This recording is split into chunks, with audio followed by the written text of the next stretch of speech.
Hi, and welcome to Security Awareness Training, Maturity and Resilience, Psychological Warfare, Security Awareness Training, and Resiliency Maturity Levels. Woo! Well, that's a mouthful.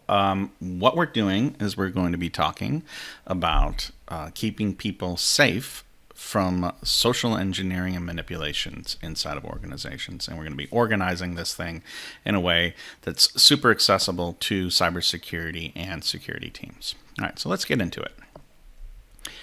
We're going to start with a little introduction to me. I'm Adam. I'll be your guide through this process. Then we're going to look at psychological warfare and advanced persistent psychological threat, APPT. Then we're going to dive into what psychological safety and security resiliency is and how do you explore it. And then finally, we're going to organize all this into a way that you can track your progress and your maturity with security awareness training inside of a NIST 800 tier alignment framework. Okay, woo! Man, this is going to be a heavy one. We're talking some serious stuff here. So we're going to get through it, and the only way to get through it is to get started. So, hey, I'm Adam Anderson. I do big things with cool people. I am a cybersecurity and space entrepreneur. I founded the field of PsySec, or psychological security. Was the Chief Information Security Officer for Space for Humanity, and I am the CEO of Space Whiskey, chair of the board for Hook Security, and managing general partner for Anzus Capital. But what we need to know about today is Hook Security. So Hook Security is super important because the security awareness training industry on a whole is broken, and Hook was custom built to address that. So we're ignoring a lot of the things that the security awareness training world thinks is important to actually get to the real crux of the matter. And the real crux of the matter is we are confused about what problem we're solving with security awareness training. We are not solving an IT problem. We're not solving a training problem.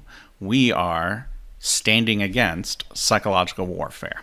All right, so in this section, I am going to make the case that this stuff is serious, that it's not just some people trying to fool people into clicking things. The end behavior can sometimes mask the criticality and the importance of what we're going through. So, psychological warfare, let's get a definition out there.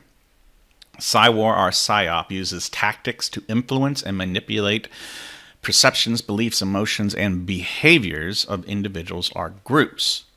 We do that to achieve strategic objectives by exploiting psychological vulnerabilities rather than relying solely on military force. From a cybersecurity point of view, that means it's easier to get you to click on something or to do something you like wire money than it is to break through really great firewalls and infrastructures to try to manipulate folks. Yeah, there you go. So what are the key components of psychological warfare? These are tools that are used: propaganda, deception, fear, emotional manipulation, credibility, and trust. That one's interesting because it didn't say to break credibility and trust. For psychological warfare to work, the victim of PsyWar has to believe that the person who's enacting that on them is credible and trustworthy. Isn't that fascinating? But it's true. And so we're going to be looking at an example of an organization and an event that really does a good job of doing psychological warfare. Yes, while that is true, Disney does a lot of this.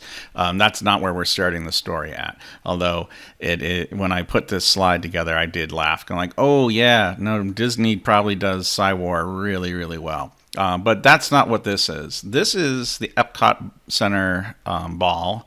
And in the 90s, I was just getting into high school. I think it was a sophomore maybe. And I was here with my father, and his pager went off. He was a colonel in the Air Force. His pager went off, and he had to leave in the middle of our vacation to go to war. So my father in the Air Force was in charge of family advocacy and mental health for servicemen and women in the Air Force. When he went to war, he was in charge of psychological warfare, or he was attached to psychological warfare, death and dying, and combat stress. And so he was a front line at how did the United States military handle psychological warfare and stress inside of combat areas. And he came back with a lot of interesting stories. And so all of these are going to be based off of my conversations with my father after he came back from the war, telling us what's happened, plus some research. And the thing that I thought was most fascinating was the shock and awe strategy, right? So in the Iraq War, the United States used shock and awe to psychologically maim and break the will of the Iraqi army to fight. So I don't know if you guys remember the way I do, but my vision of the Gulf War was our tanks rolling up, and before they're really even able to do anything, just oceans of Iraqis surrendering. And so what they did is they created propaganda. They created leaflets that they would then drop out of the back of planes, and it would say things like, "This is how you surrender. This is how you, stay safe." It's basically educating the population. And remember when I said trust was important? What they were saying is that they were trustworthy. It was just that you can trust what they said. So the United States military and the coalition had to establish trust inside of the Iraqi armed forces so that they would be susceptible to manipulation and then act the way that they wanted them to, which was to surrender. So here's how you actually surrender. This is what you do. And they just kept dropping these leaflets all over the place, including in civilian populations. And then they did the next step of the shock and awe campaign, which was sleep deprivation. So psychological warfare is based off of science. This isn't just some hooey stuff. This isn't hippy dippy. This is for real science. And the primary tool to tip the psychological warfare into an actionable step was sleep deprivation. And the way we did that was nonstop bombing. If you go look at the amount of bombing that these B-52s did during the first couple of days of the war, the entire thing wasn't to destroy infrastructure for these particular vehicles. It was to create an environment that was impossible to sleep in. And so you mix sleep deprivation with clear instructions, you get massive surrenders. You get the result that you wanted. So this is what we're talking about here. Psychological warfare took the place of extensive ground combat in trench warfare. That was the entire point. And the objectives are to, number one, remove the ability to resist manipulation and then trigger an event. You see there's this gentleman is holding one of the flyers and has the white flag up exactly the way that they instructed. So what does that actually mean? By the way, it goes both ways. The Iraqis also attempted some Psy-War back on the United States, but it was largely ineffective and often produced the opposite result, meaning it created a humor response from the flyers. The reason why they couldn't establish a hold on the coalition forces is that the Iraqi Psy-War efforts lacked cultural context, meaning they didn't understand the people that they were trying to manipulate. And therefore, they did a lot of stuff with Bart Simpson. Turns out the average coalition forces person did not care about Bart Simpson. So this is when you're thinking about what kind of content that you use during Psy-War is super important, because the wrong thing means that the entire effort is useless. And we'll get into that when we get into what psychological security is and why content is super important for that. All right. Psychological warfare isn't just for military. Psychological warfare is happening all around us. And we're now going to be switching gears into talking about what does it look like with cyber criminals employing the same tactics and goals as Psy-War. All right. So here is your employee. He's just kind of sitting there, right? He's not doing a whole lot. Well, when you want that employee to do a thing and you are a bad guy, you're an adversary, then you are going to want to enact a desired result on them by combating the reinforced desired result of the security team and the security infrastructure. Right? So those are the two opposite sides. The way you do that is you use emotional manipulation and you attempt to transfer credibility and trust. So the bad guys are going to step in and try to establish credibility and trust and then use emotional manipulation to trigger an action. That's what they're going to do. And what we're doing over here is trying to use emotional manipulation. Yes, we are manipulating our people. That doesn't mean it's a bad thing. Manipulation in itself isn't a bad thing. It's how you use manipulation that is the where ethics and morals come into. So we're going to use emotional manipulation as well to reinforce our established credibility and trust. So that's the war that goes on, right? Whoever wins that emotional manipulation is able to then have an authority position in credibility and trust. So what do we need to know? We need to know that people who are happy and feel safe are far less susceptible to manipulation. The farther they're going over onto the right side where they're happy, the harder it is to get them to jump all the way over to the left side. So, this is heavy stuff. Let's talk about the theater of operations. Right, so all that makes sense. If you agree with what I just said, then where does emotional manipulation happen? Where does all of this tug of war occur? Well, it occurs in winning the human brain. And a way to look at how the human brain is doing outside of neurons and synaptics and chemicals, which we'll talk about in just a second, is it's the mental health industry. Basically, what you can think of is a person's condition regarding their psychological and emotional well-being. So if you have good mental health, then we treat you as being less likely or less susceptible to manipulation. If you are suffering, then you are more likely. So we really do care about our employees and our colleagues and our own personal mental health when you're thinking about our theater of operations. And the thing that you gotta understand is that your brain is a drug dealer. And depending on how you feel and what your perception of trust and reality is, your amygdala is going to dump all kinds of crazy cool chemicals into your brain. So we're going to talk about cortisol in a second and what cortisol actually does. But if the theater of operations is the brain, amygdala is doing all kinds of crazy stuff, it's going to be based off of your mental health. You should know that right now, for our theater of operations, mean the human brain inside of our organizations, 3 out of 4 employees feel less healthy than they did last year. This is 2022. 64% of workers feel that their mental health is poor, and 91% of these employees state that their mental health impacts their productivity at work. That is around 5 hours a week of impact is what the study showed.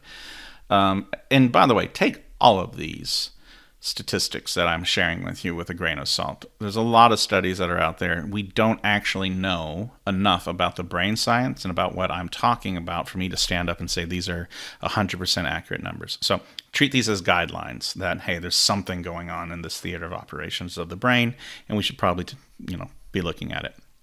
So speaking of looking at it, cortisol.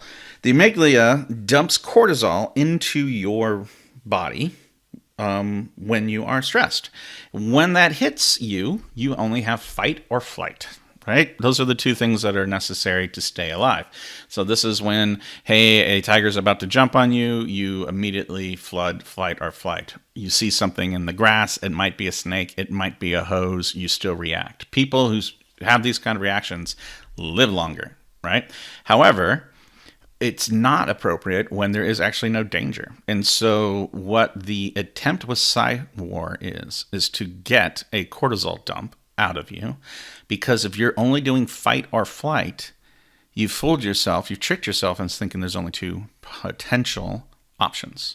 What actually is that you have a whole lot of options. You have a whole lot of things. And if you feel safe, then you have all of those at your fingertips. It's not just click on a thing or, take for example, if you are in the middle of a cortisol dump and it's 5 o'clock on a Friday and you get an email from the CEO and you are the comptroller and they say, send me $75,000 wire right now or you're fired. If you're scared and you have a cortisol dump, there's a 50-50 chance here that you're going to just send that, right?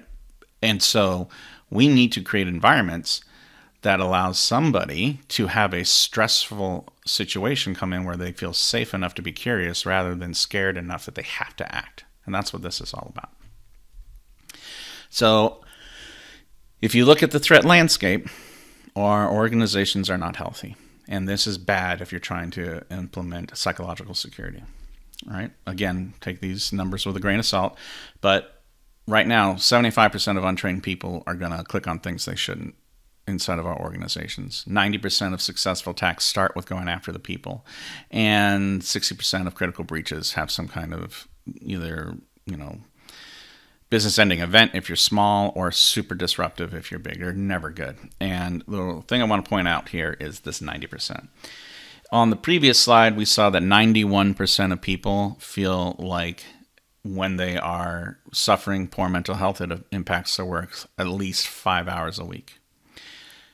This is why this works.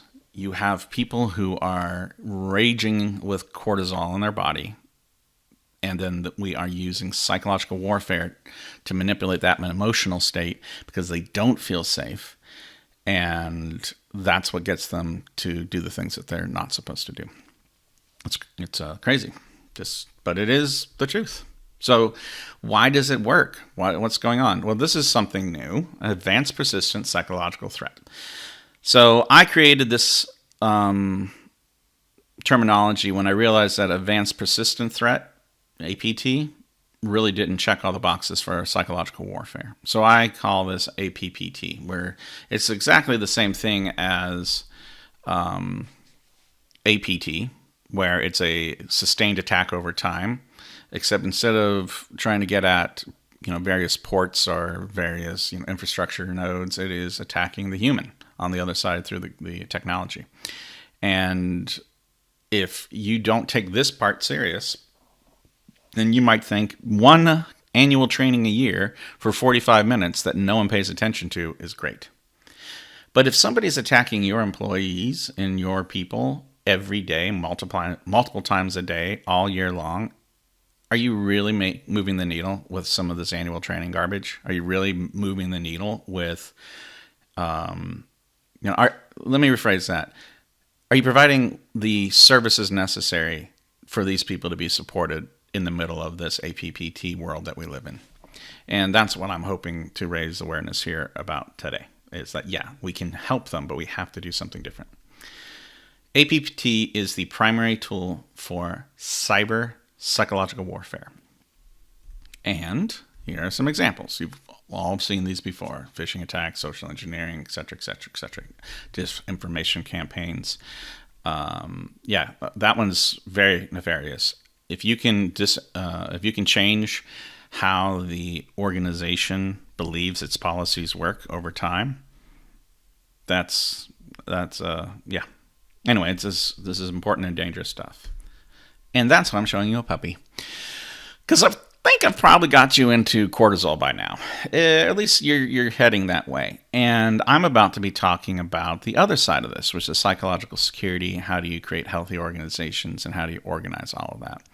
And yeah, cortisol takes about 20 minutes to leave the body. And so I'm not going to be able to flip a switch. But hopefully what I'm doing now is I'm heading off a cortisol dump. I think most of you probably haven't dumped cortisol yet. You probably haven't been triggered yet. But, there we go. Has this been enough time? This is a good puppy. Who's a good dog? That's a good puppy. All right, let's talk about PsySec versus PsyWar. If you want to defend against APPT, then you have to have a holistic approach to security.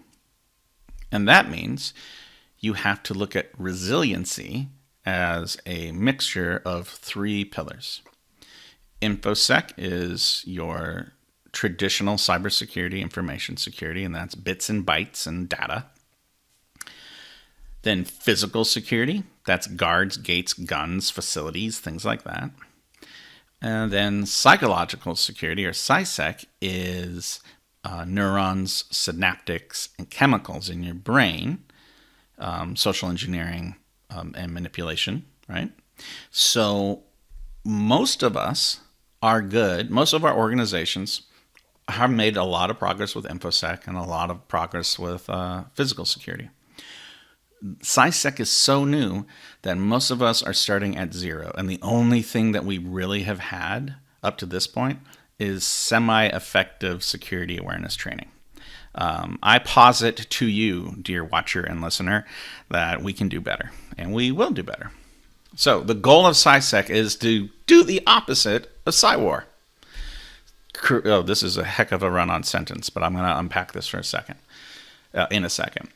Create a safe environment by establishing a culture based on humor and collaborative trust, resulting in the ability to train actionable and correct responses based on accurate threat intelligence.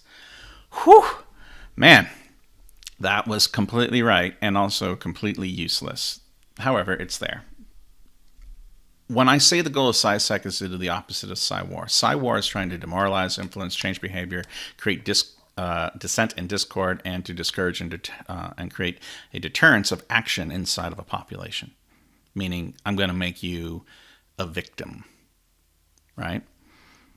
That's not what we do over here. So the first thing we have to do with PsySec is create safety. That means manipulation of the amygdala. We got to make sure that you don't do those cortisol dumps because you feel safe. Then we have to create influence. Humor. Humor is an amazing tool to fight against fight against PsyWar. If you go back to the Iraqis' attempts to do psychological warfare on the coalition units, what happened was that the coalition forces made fun of how bad the attacks were, how bad the attempt to use Bart Simpson was. They mocked them. They used humor not only to create a safe environment for themselves, but also to take the teeth out of the cyber war that was coming their way. All right? Change behavior. The easiest way to maintain the right kind of behavior that you're looking for is to build continuity inside of a community and encourage collaboration. We call that culture. Right? So PsySec is responsible for creating and nurturing a global security culture inside of your organizations. Then this gets to the part that everybody already knows. Training. We have to teach actionable and reinforceable skills to get the kind of behaviors that we want. And we do that through training. And not all training is created equal, and some training harms rather than hurts. So it's important to take that seriously. And then finally, encourage and equip actionable and accurate threat intelligence. When you don't know the truth or when you don't know what's actually going on, you can feel very discouraged. So by encouraging people and making them feel equipped, they then act in accordance with the way you want. If you look at TSA is there to encourage and to equip. It is security theater. However, that's not a bad thing. Security theater gives you the psychological security to get on a plane. Where after 9/11 and after some of these horrible things that happened, people were not wanting to get on planes. So you have to address the psychological safety of an organization, community, country before they will actually do the behaviors that you desire from them, right? So this is all very shady stuff if you really pause to think about it, because who's right, who's the good guys, and who's the bad guys? Well, as a security practitioner, that's what you're going to have to struggle with every day. Are you doing the right thing? And you cannot give your moral authority over to other people, right? Ethics versus morals, people. That'll be the next class. So we know that emotional manipulation and credibility and trust are the cornerstones of being able to manipulate a human population. So that's your first step, is to create healthy emotional manipulation and healthy credibility and trust. Then, using those tools, you can diffuse propaganda, deception, fear, and intimidation. There's another side of that coin where CySec can use all of that, but it's kind of like the same sword, two sides. You can either cut with it or you can defend with it. And so be very careful with what you do. By the way, a lot of this stuff is what marketers do already. So this isn't new. This is just, placing this in the context of cybersecurity. Humor. All right. I asked my dad how he could tell the health of a combat unit. And because remember, he was also attached to monitoring combat stress. Who was safe, who wasn't. And he said the closer he got to the front lines, the easiest way to determine the health and readiness of a combat unit was the quality of humor that they had with each other. Meaning that it wasn't hurtful humor. It wasn't dark humor. It could be gallows humor. It could be unpleasant humor, but it wasn't to cut the folks down and to bury them. There was very much uplifting humor. So the quality of the humor in a combat zone was the number one way he used to quickly assess the health of a combat unit. And that is the same thing that's happening inside of our organizations. You can create a culture of safety in an unsafe place with the appropriate use of humor. By the way, that unsafe place is the internet. So here's a funky book I wrote. I got real interested in how can I understand the brain better. And, because when you approach this, you need to understand the science of humor. You have to understand the science of the brain. Remember, we're doing neurons, synaptics, and chemicals now. And so the idea is we're going to be using humor, and we're going to be using a lot of different other skills to manage the biochemistry in the human body during training, wargaming, and drills to make sure that it's as effective training as possible. And if you don't do this groundwork, everything else doesn't work or doesn't stick. So we've done some studies. Took some stuff over to University of South Carolina's biometric lab, and here's what we discovered. Training is useless if no one is paying attention. By understanding the brain, CySec creates training materials that create engagement. This gets to the point where it's humor again, right? So I'm talking about humor in that it breaks down resistances to training, meaning humor is the number one way to diffuse a cortisol dump, right? If you use the right kind of humor and the right kind of context at the right time, you bring somebody out of stress and you invite them into peace of mind and contentment and all these things. And once they're there, you can then train and educate them. You can engage them. But if they're not willing to be engaged, then it doesn't matter what's in your content or how many times you put it in front of them. So if you look at this is part of the biometrics. This nice gentleman had 5 spikes of re-engagement with the content. And those go right along with the jokes that this particular character, Wilderness Jack, was saying in a security awareness training video that lasted, I believe, 60, maybe 90 seconds. That is as pure as you get. That is, a lot of science put into the training that a security awareness trainer would actually use. And it builds off of all of the lessons learned from CyWar and CySec into 90 seconds. It's amazing. And you notice that I said, hey, real human actors, right?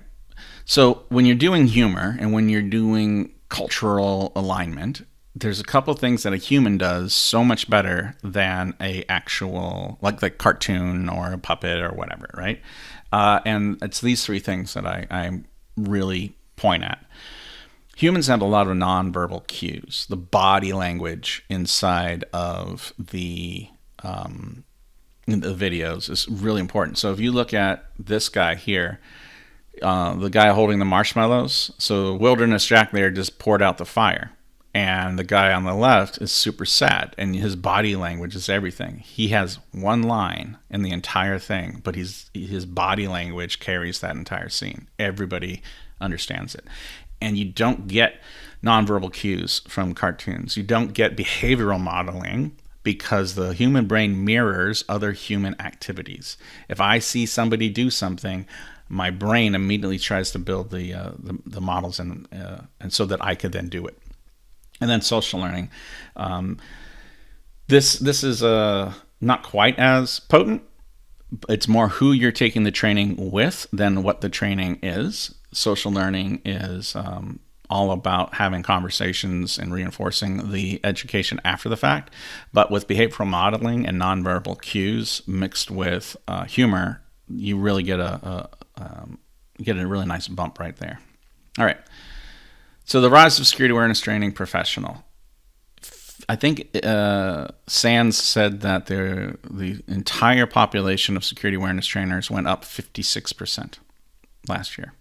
So what's going on is that people are understanding that this is a real threat and it's becoming its own pillar, and that the security awareness trainer is going to be the tip of the spear for combating cyber. The security awareness trainer professional counters psychological warfare. How cool is that? Yeah, you're not just trying to send training videos. You are countering psychological warfare. That means your job is so much more than just sending training videos. They educate, promote security conscious culture. They empower individuals to recognize, respond effectively to all forms of manipulation. And as those forms of manipulation change, they have to stay up to date on that.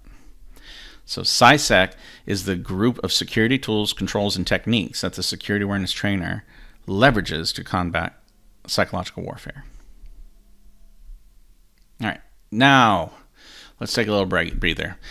What I hope I made right there was the case that you can use various tools and an understanding of the human brain to affect the emotional state and establish trust in a population for the good of security.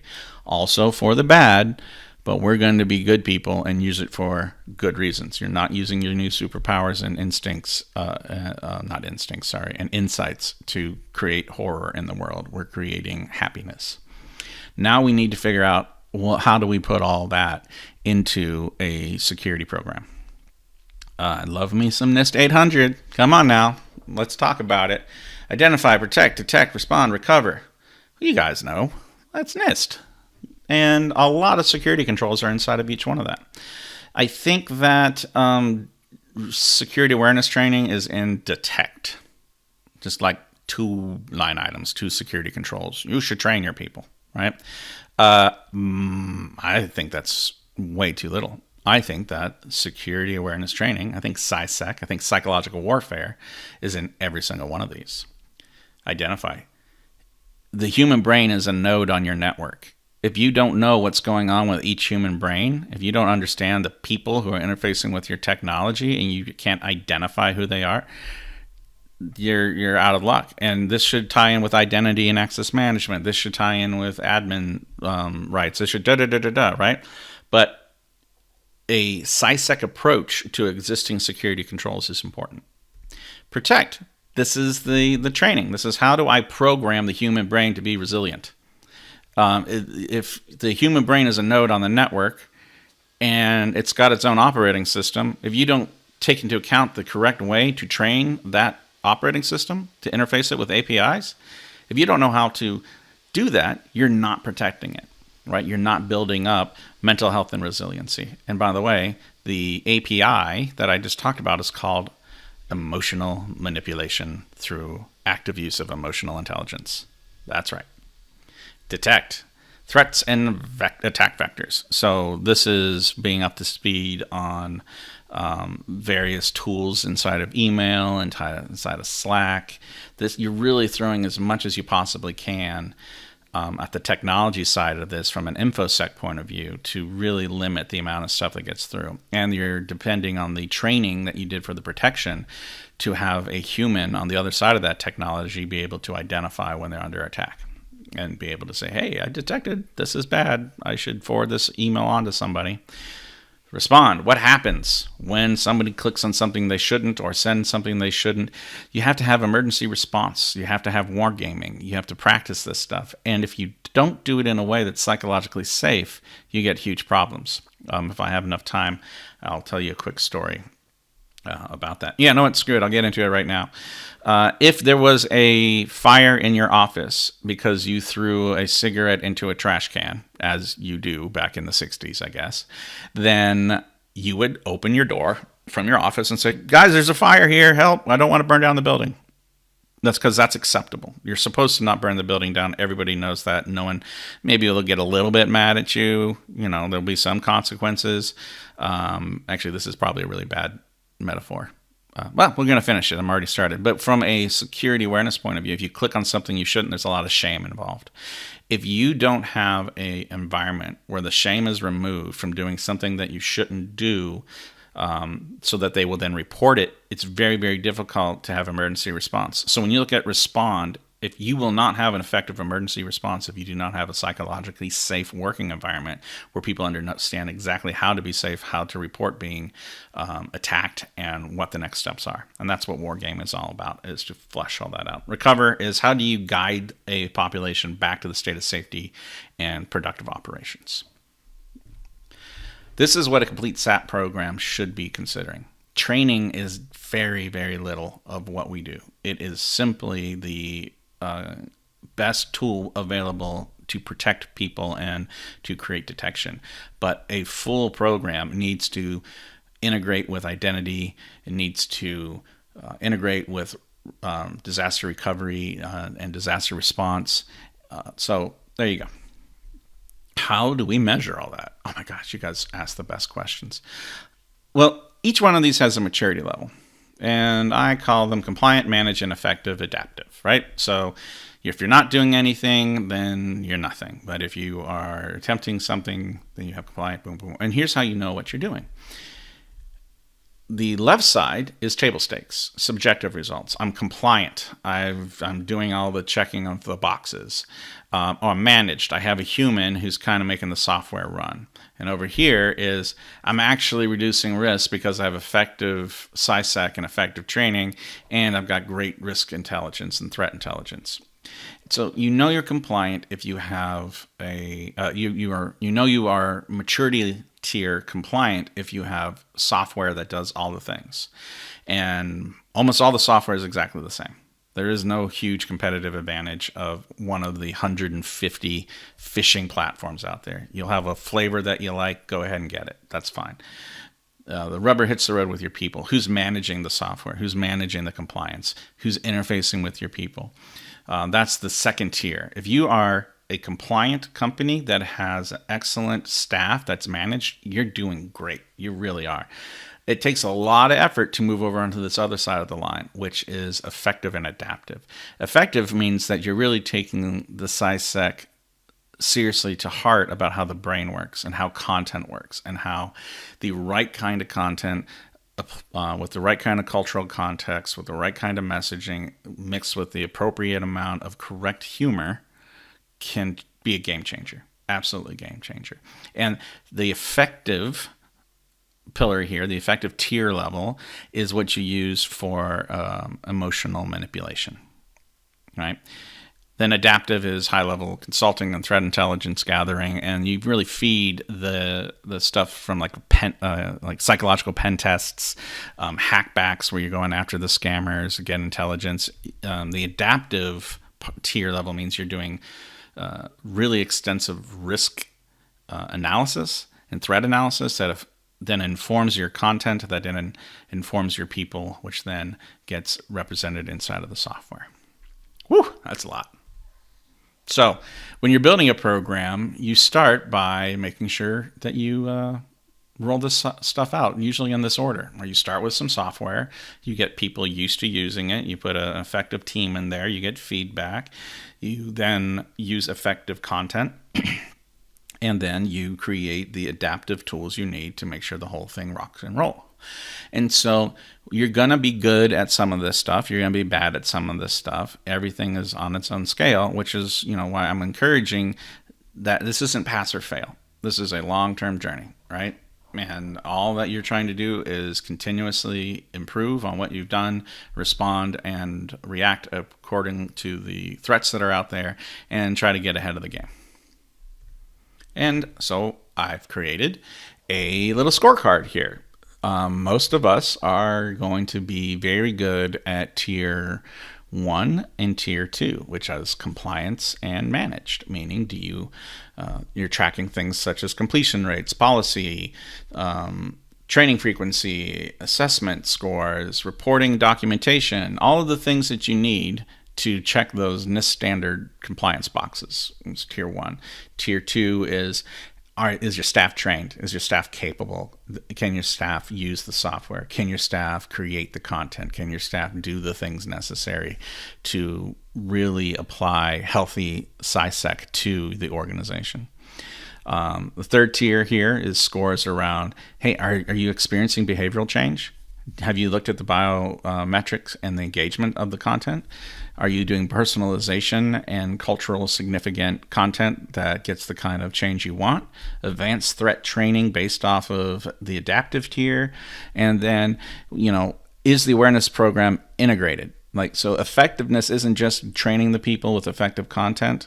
Is that content also plugging into what's going on with the rest of the security posture? Are you integrating everything into the holistic approach? And then finally, adaptive, which is a whole lot of fun because this is where ultra uber nerds get to work, where you're doing advanced threat intelligence gathering, pen tests, hackbacks, executive award games, and metric-driven decision making, where you're basically coming back and saying, this is what's going on.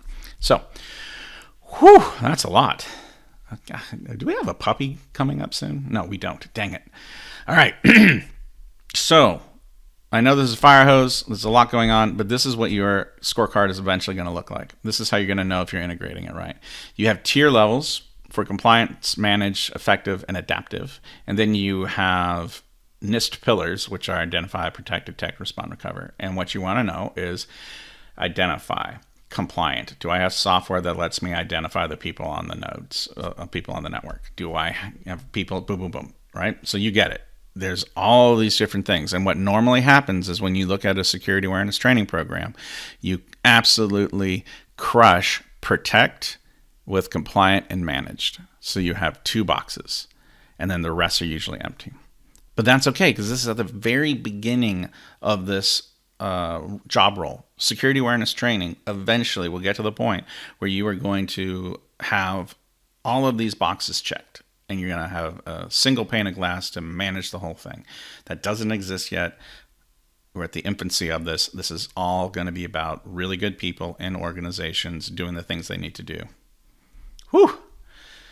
Okay.